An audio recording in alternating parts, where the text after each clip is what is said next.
Andy Comfort's drive time now 5 o'clock Monday the 17th of June. The latest BBC News from Jill Sennett. An investment firm involved in test drilling for gas at West Newton in Holderness says it could potentially be the largest gas field on UK soil. Drilling has been taking place at the site for some time, and today Reabold Resources say they've now struck lucky and there's a lot more gas and oil than previously thought. Sachi Noza is co-chief executive of the firm. What we found through drilling the West Newton appraisal well is really confirmation of what potentially could be the largest gas field ever onshore UK and one of the largest hydrocarbon accumulations, and that's because of the well results that we saw. If we talk about Salt Fleetby, for instance, which previously was the largest gas field in the UK, it was sufficient gas to provide heating for 1.3 million homes. We would expect to exceed that, and therefore that's the kind of scale we're talking about in terms of importance. But anti-fossil fuel campaigner Harry Clark from New Ellaby says if that's the case, it's bad news for the area. If they have found a major gas field here, then we will find a large number of well pads popping up and multiple wells being drilled from each pad, because only by having large numbers of wells can you get the sort of volume of gas out that makes it financially viable for them. And there's more on this story coming up in the news hour with Andy Comfort next. Now, it's 8 minutes past 5. It could be the UK's largest onshore gas field, and it's under the fields of East Yorkshire. Test drilling has been taking place at West Newton for some time now, and an investment firm says it's now struck lucky, and there's a lot more gas and oil than previously thought.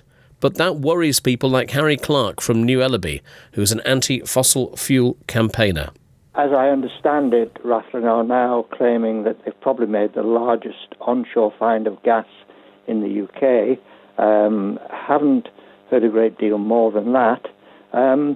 Disappointing, yes, because my greatest hope was that they would find nothing in that well and that they would plug it and go away.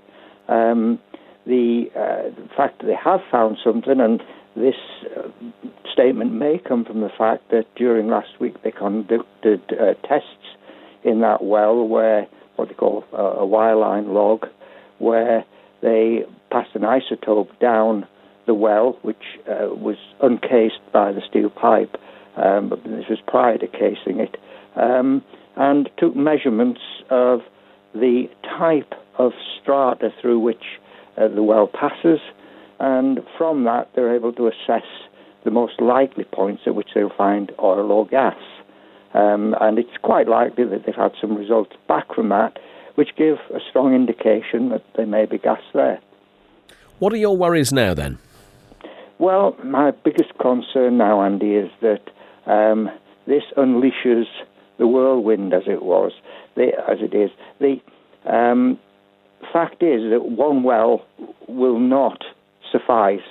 If they have found a major gas field here, then we will find a large number of well pads popping up and multiple wells being drilled from each pad, because only by having large numbers of wells can you get the sort of volume of gas out that makes it financially viable for them to have put a lot of money into drilling these wells and exploring for the gas. So the whole thing now unleashes this phase of them going for planning permission for more wells, and then, of course, coming on and drilling those wells. And the most disruptive and most polluting part of anything that this industry does is that drilling and exploration phase. The number of vehicle journeys involved, the amount of fuel burned by generators on site, and just the noise, light, and other factors which disturb the local communities around the well site are a major problem.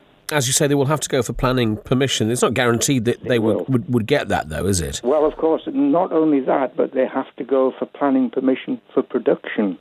The fact that they found the gas doesn't mean that they're automatically allowed to produce from that well. They have to go back to East Riding of Yorkshire Council, and I assume it'll be the planning committee, which will make a decision on whether or not they're allowed to set up a production facility on that site. And I'm guessing you and people who live around you may have something to say about that. we would, as we did at the last planning extension, when they basically got another 3 years to be allowed to work on that site in 2018. Many people in the area had a great deal to say about it because we'd already gone through this experience with an unsuccessful well in 2014. We knew the disruption that it would cause, and we objected to it very strongly.